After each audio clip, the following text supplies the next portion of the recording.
Welcome back to Cookies for Breakfast. My name's Danny Lebrecq, and I am excited to share this episode with you. We recorded it back in February of 2023, just before Kidscreen. This is a conversation with David Kleeman.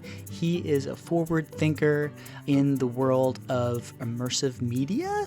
Is that fair to say? He does a lot of different stuff that I don't completely understand, but we're going to get into it in this conversation. And I really want you to stick around and listen to the very end when we hear a little bit more about his origin story. Those of you in the world of children's media and where play and learning intersect know who David Kleeman is. And I think you're going to really enjoy this episode. Thanks for listening. Hi, everybody. Welcome to Cookies for Breakfast. My name's Danny Lebrecq. I kind of want to do a little bit of a history lesson with today's conversation. So let's go way on back. Let's go pre-screen, pre-TV. I've been thinking a lot about what were the first kids shows. And when I think of kids shows, live action hosted by an adult caregiver, providing a little bit of backup to the parents and caregivers on the other side of the device, whatever that device might be. And this is arguably one of the first kid show hosts. I'm so curious what my guest will have to say about that. But I found 1920s, 21, Uncle Whip, originally played by Mr. Chris Graham, Philadelphia's radio station, WIP. Very common practice later on in early kids TV of naming the local kid show host after the call letters. And the whole idea was, here's this kind caregiver coming in, telling bedtime stories, singing songs, and establishing that type of a tradition, but also having sponsorships coming in at the beginning, the middle, and the end. And finding that balance of, well, am I here to be with you, or am I selling you stuff? And if I want to be with you, I have to sell stuff. And that complex balance. Jump ahead a couple of decades, and this neat new thing, the TV, is coming out, and people are starting to experiment with it. People like Bert Hillstrom, Kukla, Fran, and Ollie, one of the first kid show hosts, I think, on television that I've been able to find. But those traditions get carried over. And I think a lot about how much of that is purposeful. No, we have to do it this way. And how much of it is just a tradition. And do we find a new way? And now we're in this amazing place where we have these flat screens and we've been looking at them and interacting through them. But it feels like another big transition is coming where it's going to be immersive, where we're in it in one way or another. And there's lots of different ideas of what that might look like, but augmented reality, layers of information in our in-person spaces, metaverse stuff. That's the term that a lot of people have been talking about lately. We put different names on different things throughout time. But what is that going to be like? And why am I one of those people that are like, the horseless carriage, what are we doing? How is it going to run? It's going to crash. I would like to be reassured, because I feel a deep responsibility as a caregiver on the other side of the screen to not just tell kids what to think and tell parents what to think. I don't like that as a parent and a caregiver, but I've always loved the perspective in education of, no, I'm here to encourage you to think. I want you to think critically and ask questions and figure out how to use the tool. It's okay if you want to use the stick and play with the stick.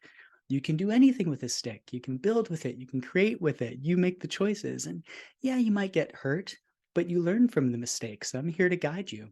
I won't be a helicopter, but I can buzz in and out as a hummingbird and do some guidance. Like, I like that approach. And I know that tools are going to keep evolving.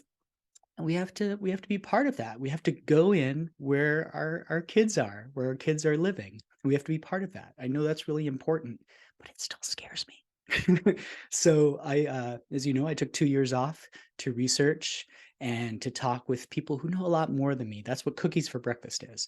And the person that knows a lot more than me today is someone that I started to learn about back in 2013. I had been in children's media as a local kids show host back in Chicago at that point, and I was feeling overwhelmed by my students' first and secondary experiences with gun violence in Chicago.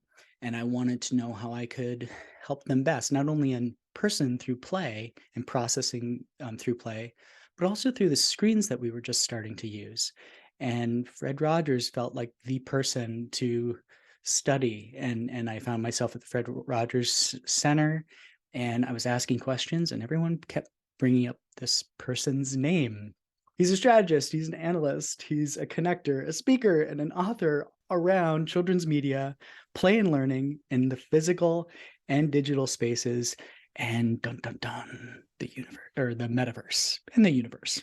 David Kleeman, that was a long introduction, but I'm excited to be with you. Thanks for being here. That's a very long introduction that mostly emphasizes that I'm very old. And if you hang around long enough, you get to see a lot of cool stuff. And when you're in this field from 3 channels of television to the metaverse, I got to count that as a win. I'm constantly learning from people like you, constantly just looking for the next real thing, not the next big thing, the next real thing. Oh, I like that. The next real thing. Well, let's talk about real, because that's an interesting word nowadays. Words have different meanings. What is real? We were just before we started recording, we were talking about the featured art behind you, a style of art that you've been collecting from. I want to be appropriate in the way that I describe the region. How did you say it? Aboriginal. Australian Aboriginal art. Much of it is dot painting, is telling stories that exist in time and space through, it's funny, you keep wanting to refer to Western styles like pointillist or expressionist, and it doesn't really apply. It is a storytelling tradition that goes way, way back. It's all thematic, isn't it? The storytelling traditions that go way, way back. What does it mean to tell stories as human beings? But I brought that up because that triggered a memory of dream time, which is a term or a philosophy or way of thinking from that area of there is balance in our perceived reality, in our waking states, and in our subconscious, in our dream states, and one feeds the other, and it's this constant balance and dance. And I might not be getting it exactly right, but I applied that idea of dream time to what I came up with in programs like Mr. Rogers' Neighborhood, and addressing something in reality, going into make-believe to process it, not necessarily come up with answers, but just process it and be with it, and then coming back to reality, and that constant back and forth. And that word, what is real? There's more to it. It's not just the things you can touch and feel and see. There's the deeper side of it too. And I think that's a hard concept, like for us adults even to think about. So when I think about young children who are growing up in this world and the communication tools that we have now, figuring out the difference between what's real, what's pretend, who's my friend, who isn't my friend. What do you think about in That's a very big question. when it comes to, it's a big old open question. I'm jumping ahead a little bit, but yeah, let's talk about that. When I say real, I think at one level I just mean not pursuing the latest shiny thing that is going to, maybe get me some quick profit, maybe get me some quick audiences, quick likes, but that is going to stick around a while. That is going to have an influence on kids' lives. You were talking about being a local kids show host in Chicago. I grew up in Minneapolis, where our local kids show host was Casey Jones, and it's same thing. The sold milk at pitched milk during the breaks. At least it was milk. It was nothing more harmful. Drank his milk with lunch. It was lunch with Casey. And that stays with me. I remember sitting down, when I would have been home from school, so it was kindergarten and before, sitting down and watching Lunch with Casey and the storytelling that went on in that. And recently I discovered there's a Lunch with Casey Facebook page, because there are a lot of other kids who grew up with that same thing and want to reconnect with those times. Every time we come up with something new, we come up with terms that we think are unique to describe it. So you were talking about immersive, and the other one is interactive. To my mind, the best children's media has always been immersive and interactive. It may not be physically interactive, or it may. I mean, for whatever you think about Barney, it got kids up and dancing. Immersive means I'm in the moment. I am into this story. I am thinking about things that I can do with this story after. I think, I always attribute it to Joan Gans Cooney, the creator of Sesame Street, a quote that I'm not sure if she ever actually said, but it's my story and I'm sticking with it, which is that television is the one appliance that's more valuable after it's turned off. The feeling was, we want to leave kids with a song to sing, something new to tell their friends about, something to rehearse in their minds, something that they feel confident that they've learned today, feel good about having learned today. And I think that's still true. The best children's media is stuff that leaves us with something after we move away from the screen, that we can do or think or play. So real to me is all about positive influence on the life of the child, and something that has a longer shelf life than the newest flashy technology. Right. That there's another word, influence, right? Like influencers and kid influencers, and you can't control the actions of others, but you can influence them with your own behavior, your own action. I love what you were talking about with the shiny and new, because we just celebrated our 15th year anniversary from our first episode that we put up on YouTube back in 2008, and we had researched it for 5 years before getting to that point. And early on, I remember going out and having, I guess it was a learned behavior from what I had read and saw in movies, of going to networks and different local stations and saying, will you let me do this? Will you give me permission to do my show that I want to do? But then we transitioned into this great world where you don't have to ask for permission. There aren't as many gateholders. Create, make something, put it out there and offer it. But the shiny and new, I talk about the template that I have for an award-winning cartoon show, which is a paper plate, big round head, toddler proportions, big eyes, high-pitched voices. Like none of that stuff's new. It goes all the way back to Winky Dink and you, like it's been around. But it seems to get in faster.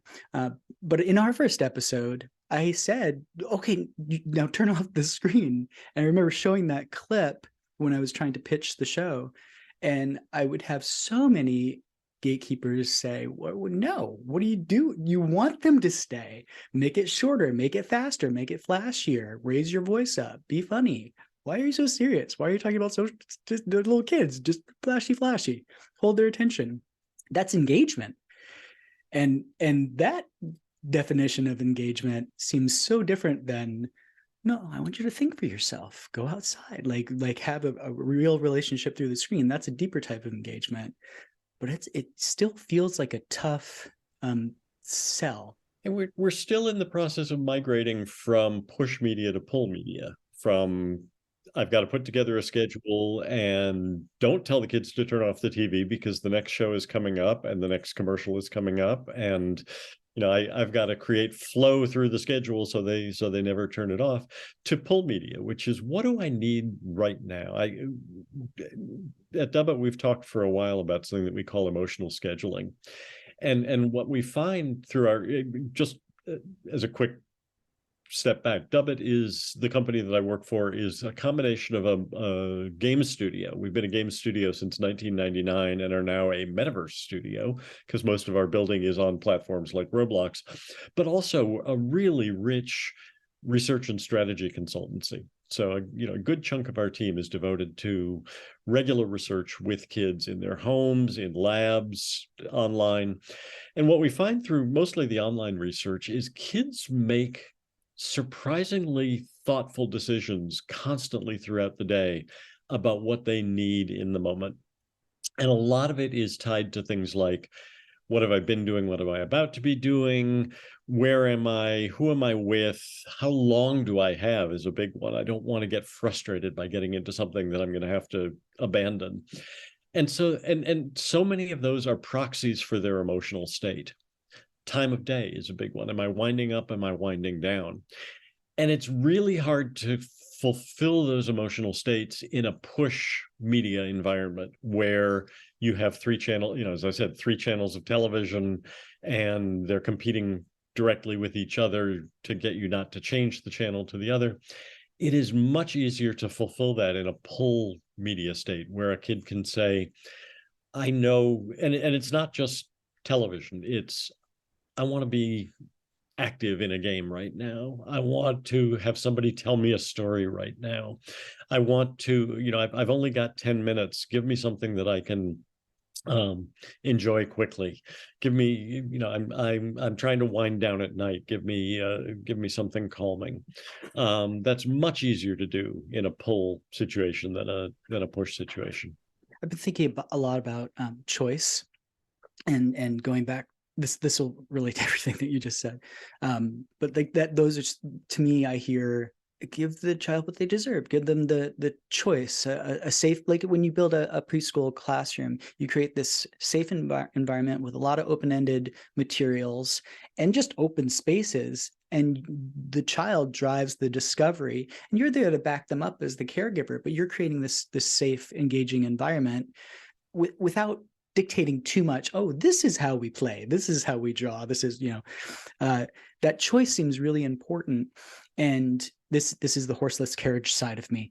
When I think about young kids not having as much choice, I know that you and I both have a deep affection for Fred Rogers, and I know in the early mid 60s he was talking a lot about, we are conditioning our younger children to become consumers. We're rushing them to grow up to buy.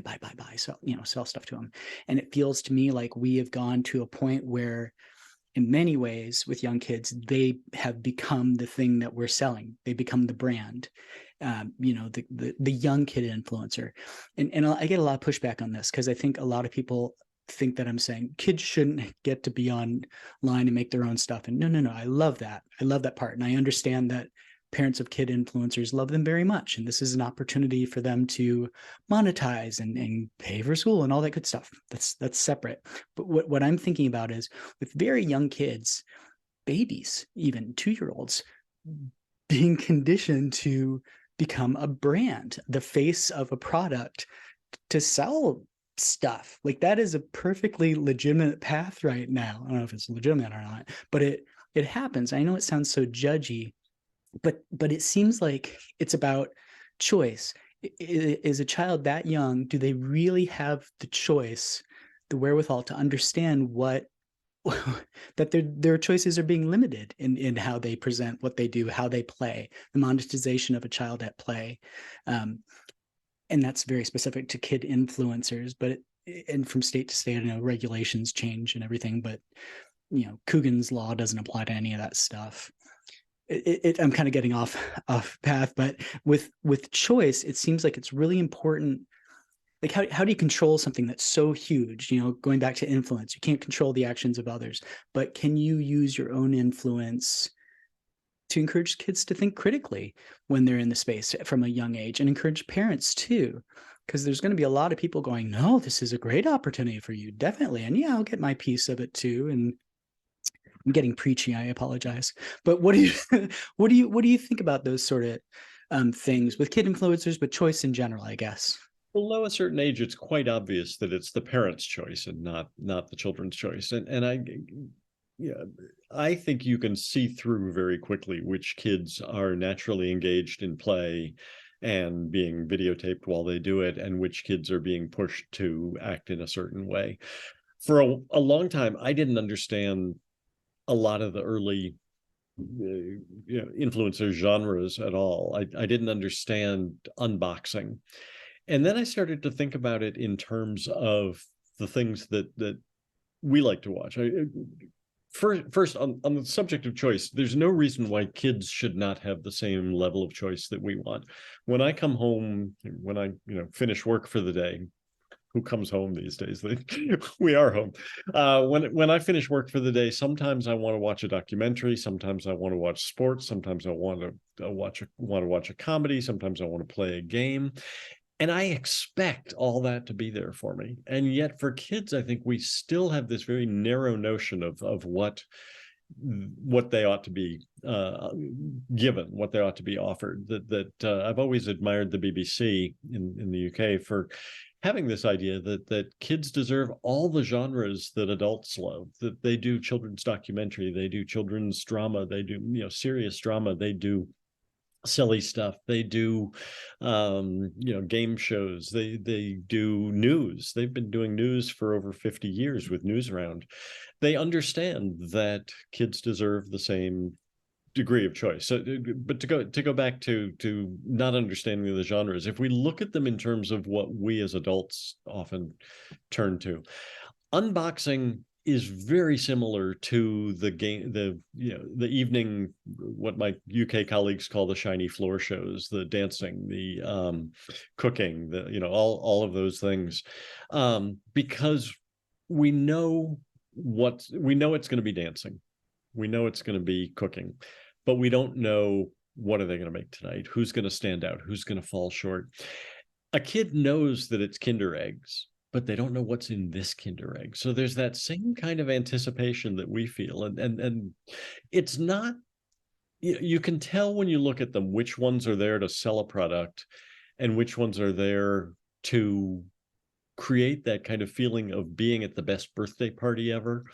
And it may not be your birthday party, but you get to watch all these cool things being unwrapped. And in talking to kids, they find gratification in that. They don't need to be getting the stuff in order to enjoy the watching of it.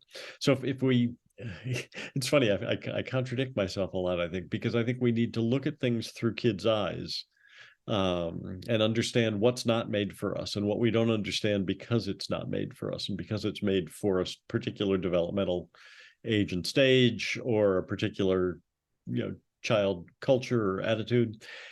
And at the same time, look at it through what are the parallels in our lives that we like and we expect and we look forward to, and how do we give kids those same gratifications?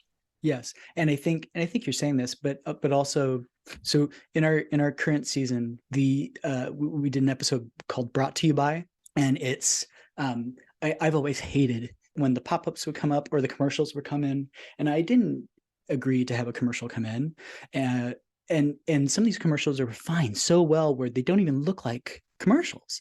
So the whole episode, I keep my Kingsley puppet, my little authoritarian ruler, sold us out for we got the sponsorship of Sack of Sugar, and these commercials interrupt and we push back, but then we point out what the method is in a pretty kid appropriate way, like look what they're doing, they're singing a jingle, because you can pull someone in with a song, and it's like a history, it's like a commercial from the 50s, from the 60s, so on, and it goes up to a kid influencer. It's like, is this a commercial? Like, what's and hopefully not judgy.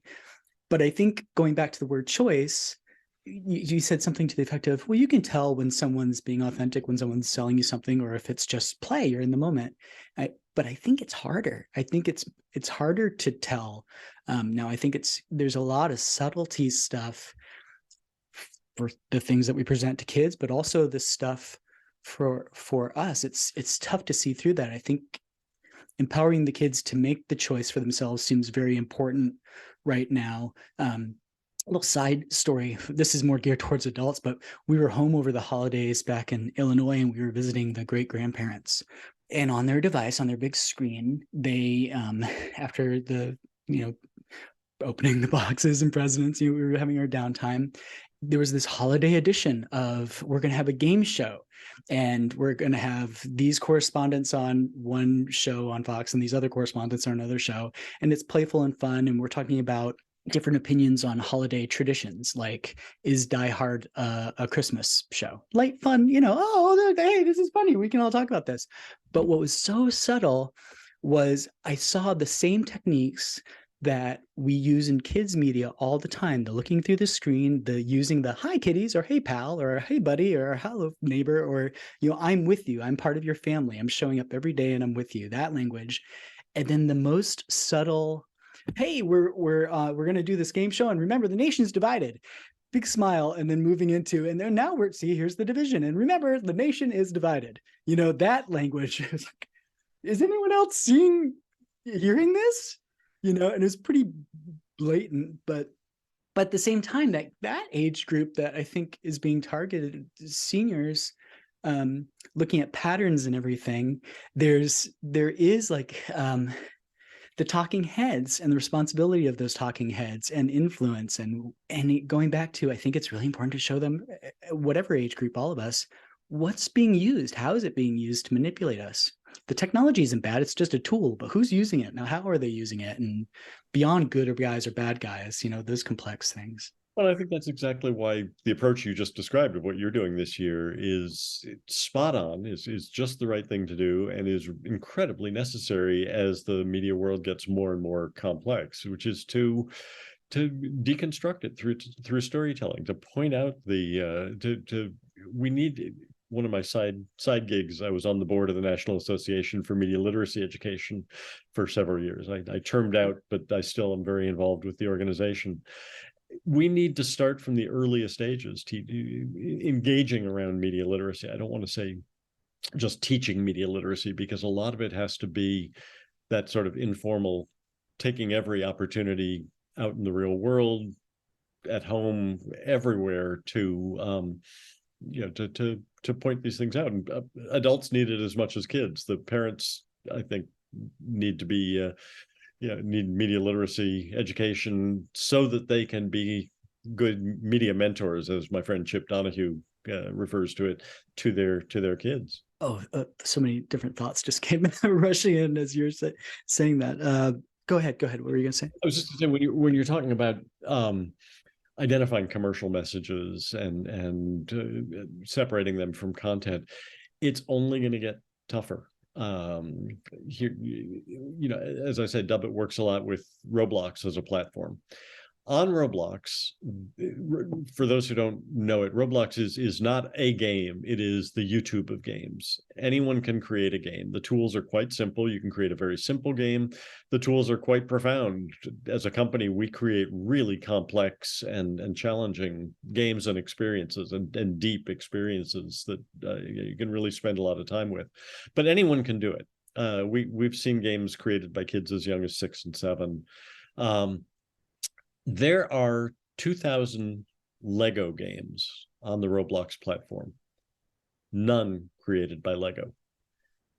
Now, is that a commercial? Is that fan appreciation? Is that these are the things that I love playing with, and so it naturally comes to me to tell stories around that?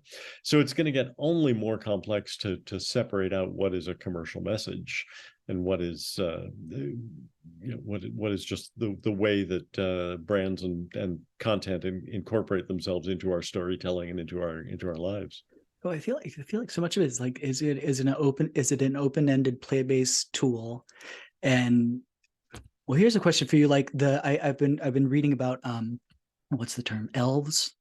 The idea, I don't know if it's just like a futuristic thing or like, no, this is probably pretty close on the horizon. The idea of a friend showing up in these spaces that maybe isn't an actual person, is still friendly and still engaging, but is also giving these subtle hints of, oh, I see you like playing with this. You should ask mom to buy, like that sort of stuff. The guides that can suddenly, Mickey Mouse will suddenly be like, and don't forget to, that stuff. What are your thoughts on that? That kind of manipulation just drives me crazy. I've long been an advocate that anyone who uses guilt in any direction with parents, with kids, I can't stand. Whether that's if your child passes within the glow of a screen before the age of 2, they're ruined forever, that kind of guilt, or whether it's, as you say, hey, kids, come try this, come buy this. One of the worst media experiences I ever had, I was judging a competition, and I won't say the name of the app, but it was one of these apps where you're kind of almost like a Tamagotchi. You're raising an animal or a pet. And I played for a while and I put it aside. And the next day I had a text message. I must have opted in for text messages since I was testing this thing, saying, "You haven't played with me for a whole day. What could be more important than playing with me?"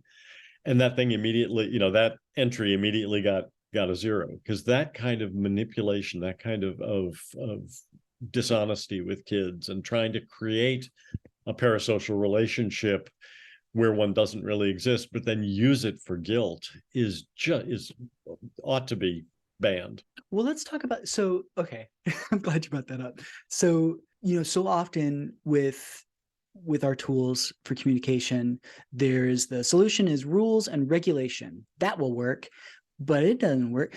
I think of I'm working on my next piece for EdSurge right now, and it's looking at that period in history where the local kids show hosts kind of disappeared in the early 70s because of rules and regulations. Really good stuff. You shouldn't hold up the box and sell the thing through the screen. If you're here to be my kid's friend, you shouldn't manipulate.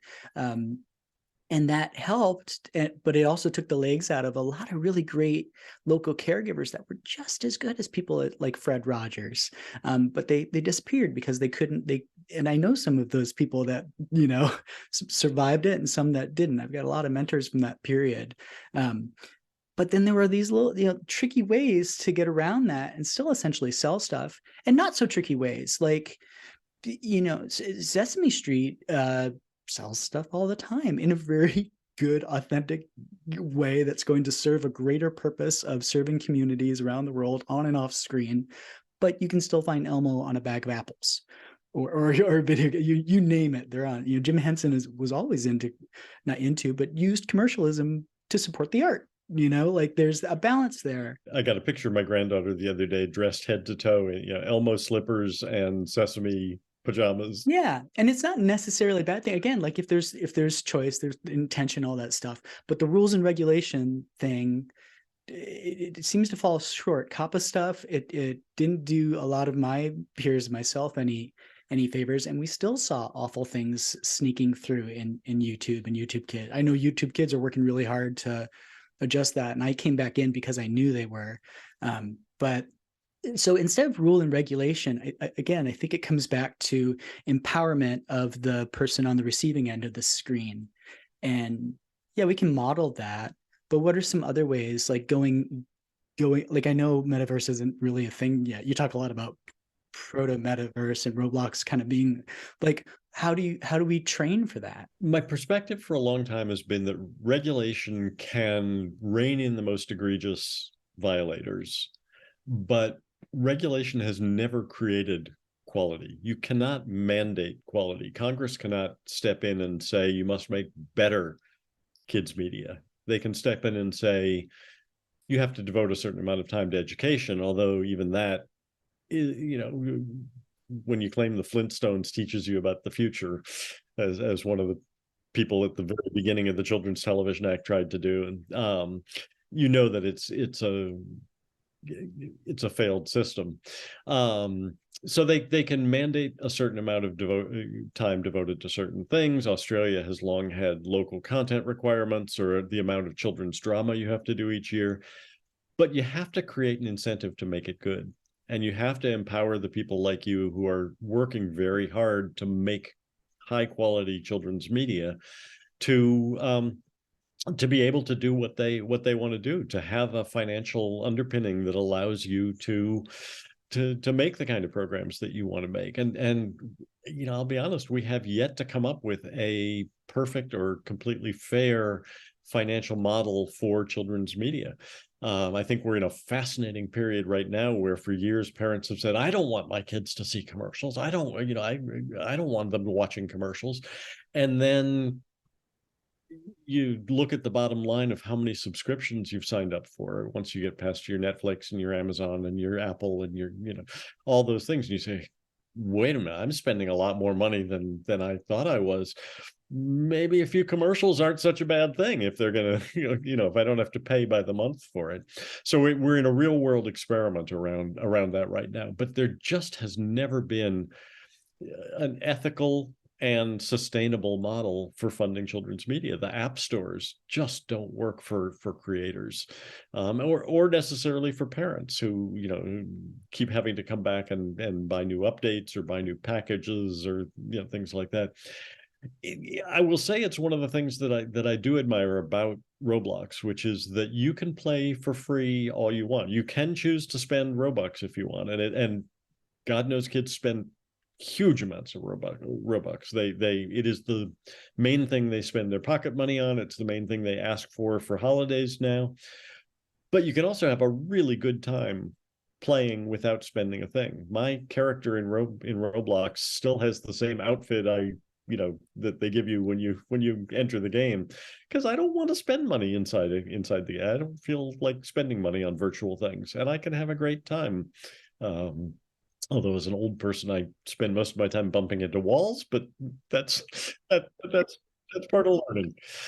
So until we come up with a sustainable and ethical solution, and I'm encouraged by some of the regulation that I'm seeing emerge now, like the age appropriate design code from the UK, that starts from the idea of, we know these things about child development. We know these things about what children can understand and can't understand, about what is fair when dealing with them, and build the regulation from that. Here are the things that you may and must not do at particular ages in order to be fair to children, in order to empower children, in order to not take advantage of their developmental growth. Mm-hmm. So going back to that article that I'm working on for EdSurge, I think that so many of us on the creation side, of adults anyway, on the creation side, I know kids are way more interested in doing it themselves, making their own stuff. And I think that's beautiful and wonderful. But for those of us that are still carrying on traditions of the kids show host and the kids show and live action stuff, I think in the way that the local kids show hosts kind of got pushed out of the scene, I think we're coming back now. I think there's this resurgence of, oh no, actually, this is very attractive from a business perspective too. This is unusual now, a real authentic caregiver connecting through the screen, whether it's a real life teacher or even a character, even actors like the three generations of Blue's Clues, they're themselves, Steve, Josh, they're themselves, but they're also a character. They're kid-like, the camera's angled down, big eyes, they're playing a part a little bit. There's the character, there's the clowns, Pinky living in the 50s to Blippi nowadays, I don't see much difference between those guys. And then there's just people that are attempting to be themselves, authentic selves.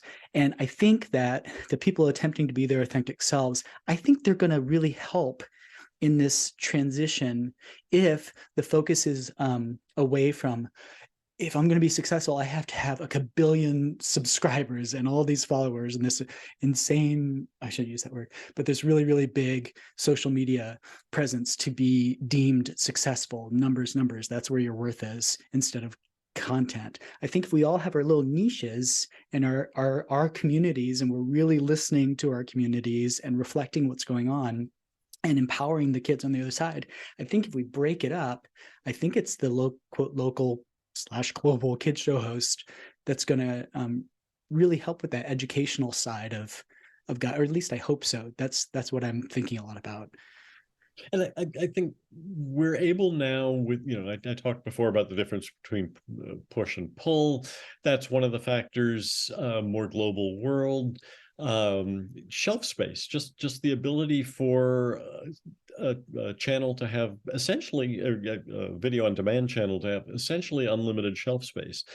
At some point, you have to acknowledge that something that is deeply meaningful to a smaller audience can be as important as something that is it's okay to a massive audience. Years ago, I was driving in Chicago, actually, and I heard a song pop up on Broadway radio that I had never heard before, that has stayed with me, and I've done whole talks around it. That the song is from a show called Title of Show, very, very meta, not big M meta, little M. And it's about the creation of a musical. And they face a moment in the musical where they have to decide whether to stay true to their values or sell out, essentially. And the song that goes with this is, I'd rather be 9 people's favorite thing than 100 people's 9th favorite thing. I love that concept. And I think we now have space in the media world to be 9 people's favorite thing. And to have it, if that gets you to renew your subscription to a VOD service, if that gets you to keep coming back to an ad-supported service, because you can see, and I'll say this applies to games as well, that one of the things we saw during the pandemic was parents who had seen their kids playing Minecraft in particular, some of the other platforms as well, but Minecraft especially, and said, "It's been on it for 3 hours, just turn off the screen." Those parents who are privileged enough to be home and have time to watch what their kids were doing with these platforms suddenly think, wait a minute, you built that? You figured out how to create, your school in Minecraft. You made a whole building. You designed a whole little fantasy world out of your mind, and you figured out how to build it. All right, I start to understand how important this is to you, that it's not just mindless screen time, a term I hate, that it's something that you really challenges you and really engages you. Ooh, well, I like that side of it. I mean, that sure. Well, it's all about how you use the stick. I've been writing lately about a term I think I invented called the learnification of gaming.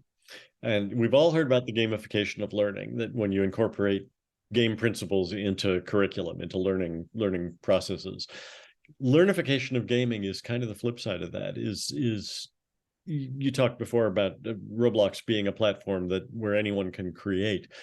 And if it's intrinsically motivating to you to make something that you have in your mind, to build a game that you've thought of, if it's intrinsically motivating to you to make it better, to ask your friends to play it and get their comments and say, okay, how do I improve it? And to keep doing that, that is learnification of gaming. It's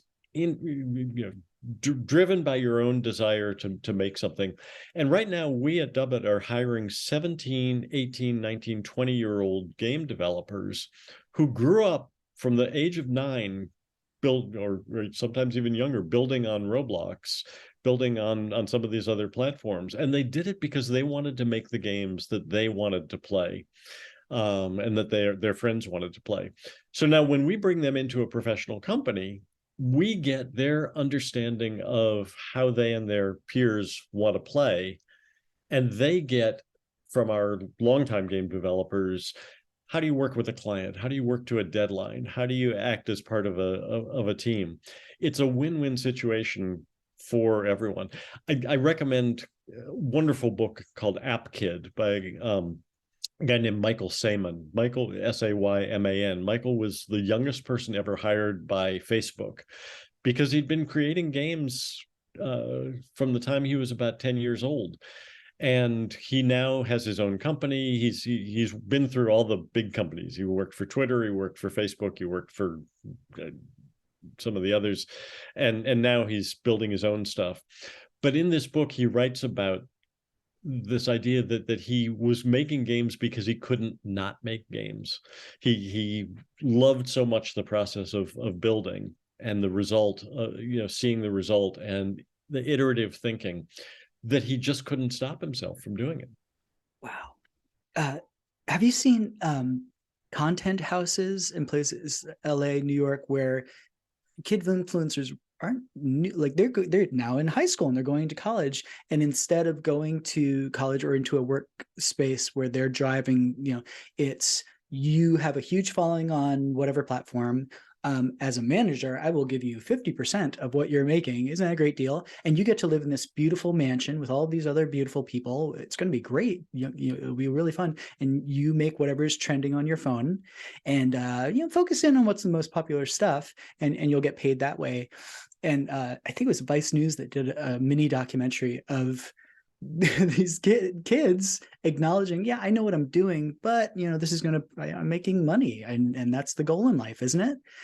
And I thought, oh, this is so sad. You're so close to it. You're so there's nothing wrong with using that tool, but are you going back to choice? Are you the one making the choice? Are you in an environment where you're being encouraged to go even further and think deeper and learn from mentors? And so it's like what you described sounds like I don't know. It's not fair to just go opposite, but it sounds different. It's taken away. That takes away the intrinsic motivation of building, and part of the intrinsic motivation can be, I do have a fan base, or I'm making money.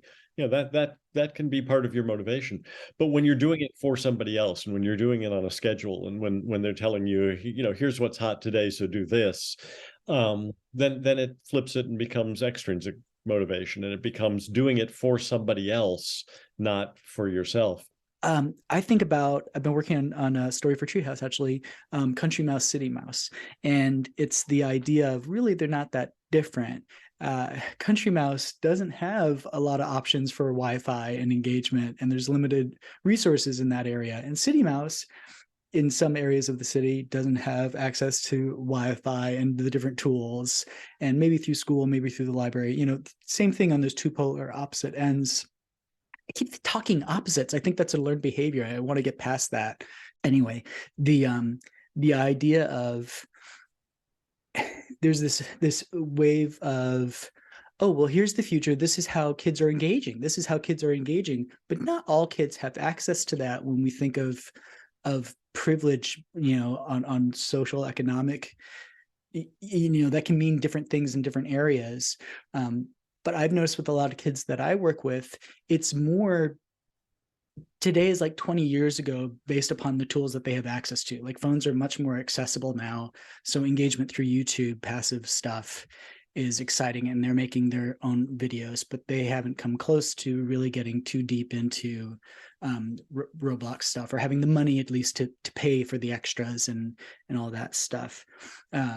So I guess I'm bringing that up on to talk about like the accessibility of it and exclusive club sort of stuff. Is that a regulation thing? Like, how do we make sure that these tools are accessible to all kids? Is it libraries? What is that? The only place regulation can really play a role in equity and accessibility is ensuring that there's broadband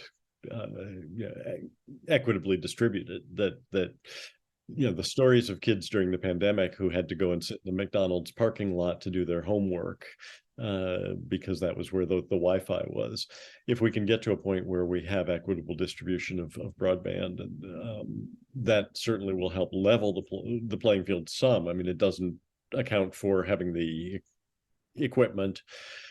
It's fascinating to look, I do a lot of global work, and it's fascinating to look at places where they've just jumped over laptops and they get their internet through mobile phones, and they approach it in a very different way from how we think of our mobile phones here.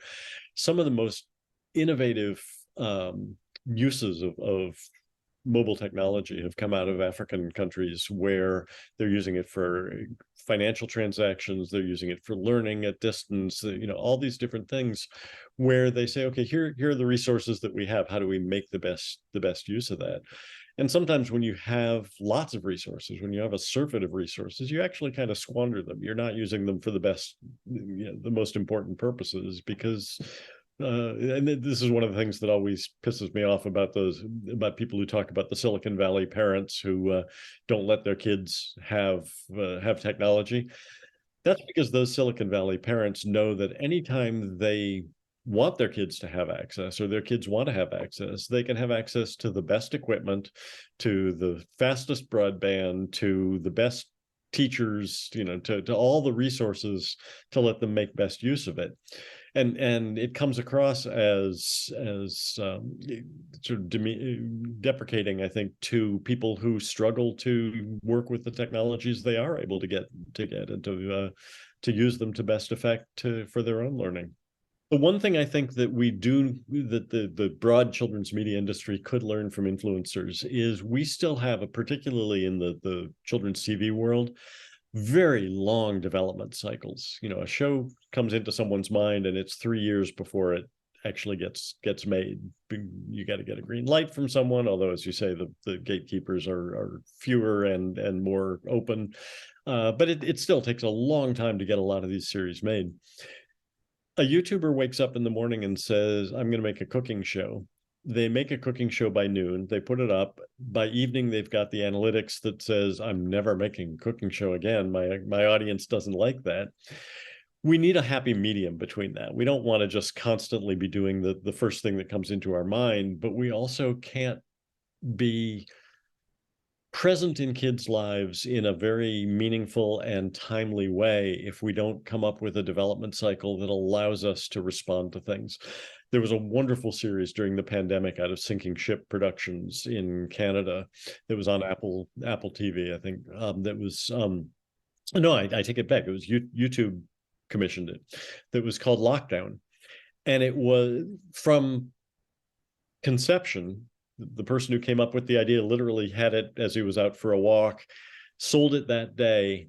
It was on the air in a month, and it was all done under COVID circumstances by sending phones to actors and having it scripted in a way that it played out as though it was on YouTube, on TikTok, on all these different platforms that for teens are the center of their lives. So it replicated that, but it allowed them to get a story told about the pandemic that also really touched on some very important issues like racism, like families whose livelihoods were interrupted by the pandemic,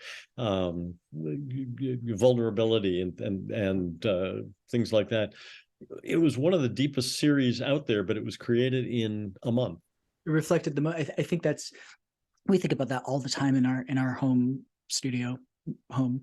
How do you respectfully reflect and respond to this moment, that like really truly not just pretending to look through the screen and listen, but how do you actually engage and hear what's going on and listen? You read the letters and have the FaceTimes and do the live stream. We were doing live streams way before COVID. I think one of my first letters to you was about, I think I have an idea on how to literally talk through the screen. You're like, well, good luck. If you crack that, let me know. That's well, it's one of the things you've done well, which is to use multiple forms. So that there's what you do for Sensical that's more like a regular series, and then there are things that you do that are more timely and more to sort of fill the gaps in between. Right. Well, today at 1:00, we're starting our partnership back up with Baltimore Early Learning, Baltimore cities and all their preschools, and it goes into the classrooms and we talk in real time, and it's like the old school thing where the next week they send me in projects and then we feature the projects in what we're doing, and but we don't necessarily know where it's going to go. It's very much holding up the puppet and saying, how do you think this puppet feels today? And then listening and letting them project, and then the story evolves from that. And that, yeah, I love that stuff because you go so far beyond apple is red, sky is blue, like that. Okay, great. But you know what? Maybe I want to talk about heavier stuff that's going on. Maybe I'm really hungry, and I'm hungry because I don't have the resources at home. And there's a moment where the teachers go, "Oh, you didn't have the words to say that, but through play, you seem to be, like really important things come out." So that's more than a show to me at that point. That's a different type of thing, which I think is when I think of potential of metaverse stuff. I don't know why I say it in that tone, but it's like this all feels like laying the groundwork for whatever, however the engagement happens, as long as we're hanging on to these sort of things. That seems to be what's going to keep it okay.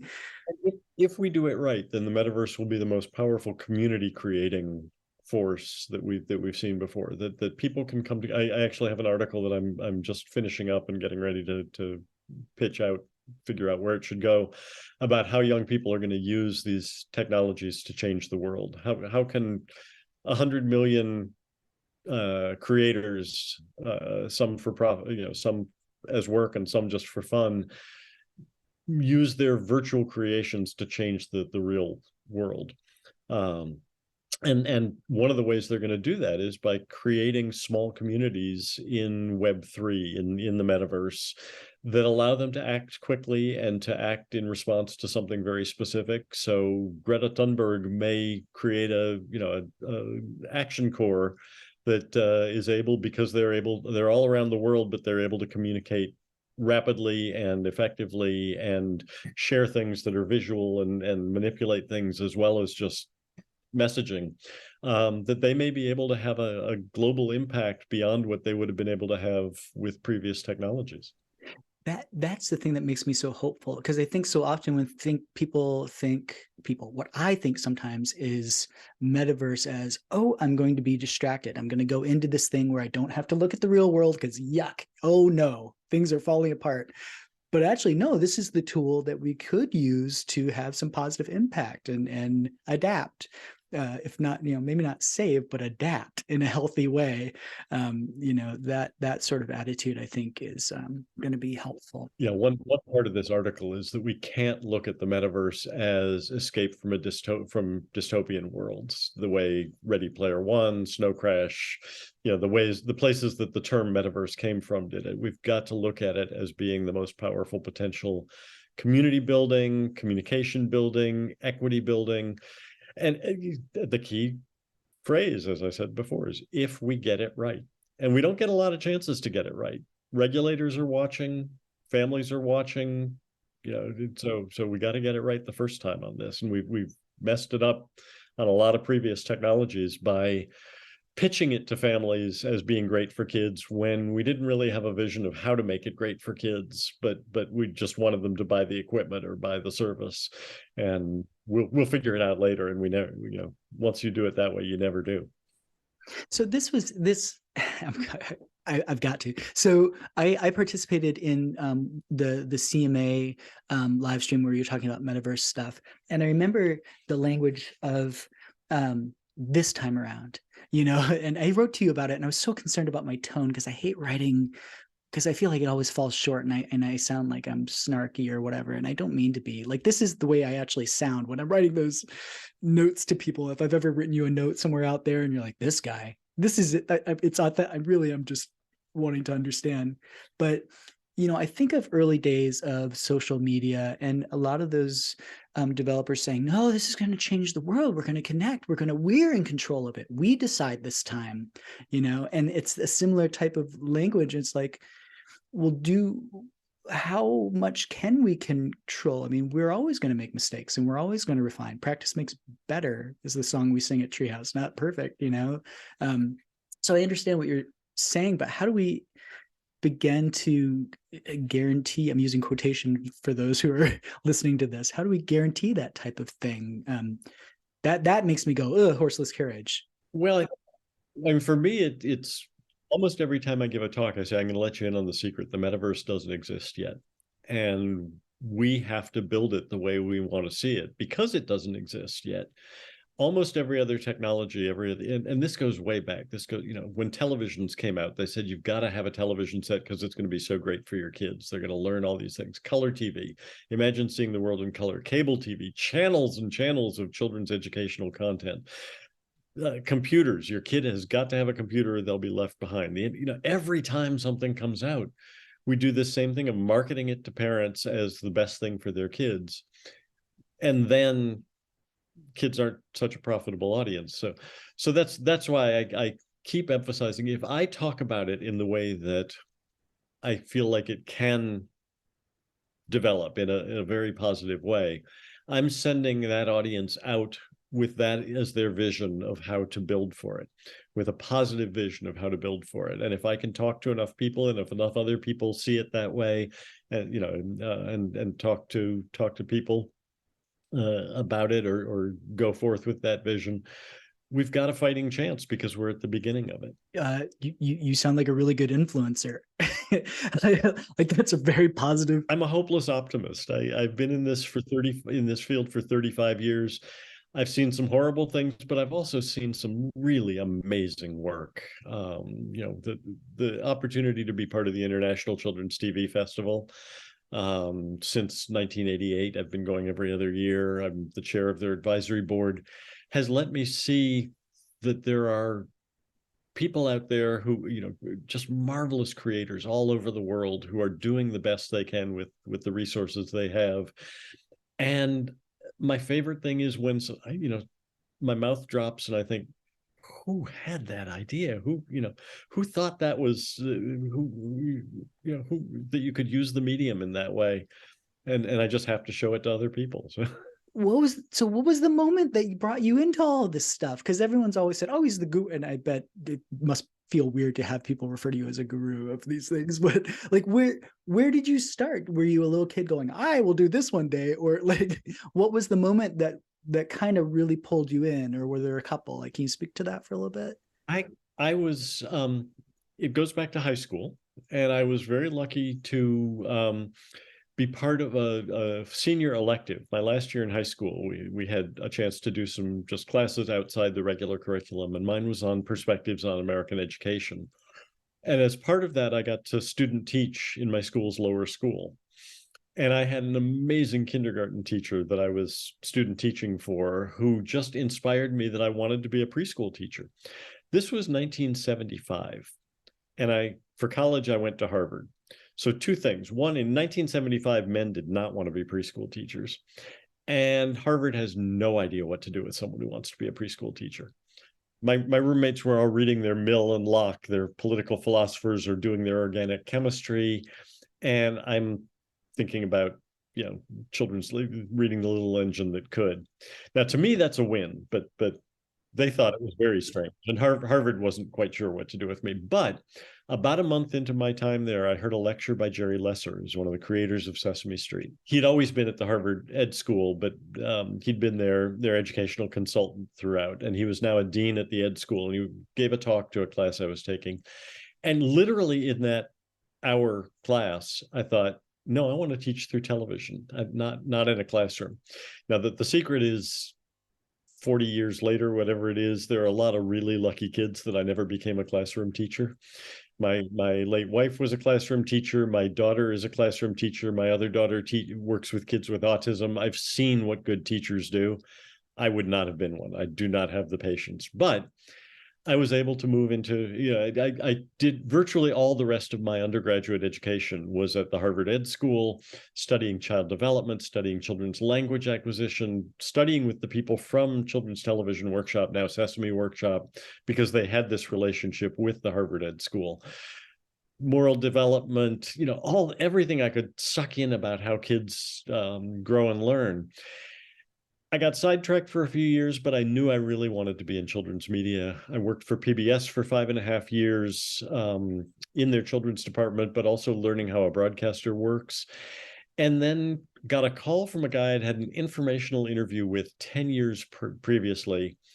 Actually, I was moving to Chicago, and I wrote to him and said, I'm moving to Chicago. We haven't talked in 10 years. We talked for 45 minutes 10 years ago.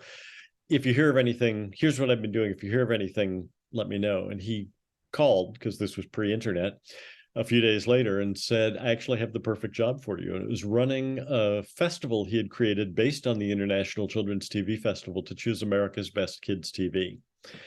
And the original director had just left. He needed a new director. It was a wonderful job. We ran the festival for a few years till we couldn't keep it going. But what we'd realized in running the festival is what people really liked was being brought together to talk about what makes good children's TV, good children's media. So we transformed it into the American Center for Children's TV, and then later the American Center for Children and Media. I never went fully down the avenue of becoming a producer, becoming a broadcaster, becoming a distributor, a writer, any of that. But what I always loved doing was sitting in the middle of a hub, sitting at the center of a hub of education, research, child development, child health, production, distribution, digital, and finding the cool people and the interesting people and the smart people in each and connecting them and saying, oh, you need to talk to this person. And I guess that's how you become a guru. Is you don't do it for yourself, but you do it because you see the talent of other people. And you really need to let them free up their talent and find the right people to collaborate with. That's it. Wow, you did. Boy, that really does apply to everything. It's like pulling in the connections and the authenticity, and it's not about me. It's about you. And if you're serving others authentically, we're all going to be better. I mean, that's I like that as a definition for metaverse, but also for life. Like, that's just being a good person. And I've been so lucky to find when I had to close the American Center for a variety of reasons, I've been so lucky to find 2 research companies, first Play Science and now Dubbit, that understand the value of that don't look immediately just at the ROI of what I do, but the idea that if you have interesting ideas and now I've got this great pool of research to draw those interesting ideas and share them with the world. And if you talk about interesting things, when people have a need, they'll say, oh, those people, they're thoughtful. I'm gonna go talk to them. So it works out in the end. I think it does work out in the end. It's a big sandbox that we all get to play in, and I'm excited for what's coming next. I still get a little bit overwhelmed from time to time when the new tools come out, but I'm ready to play. I hope you play too. Thanks for listening.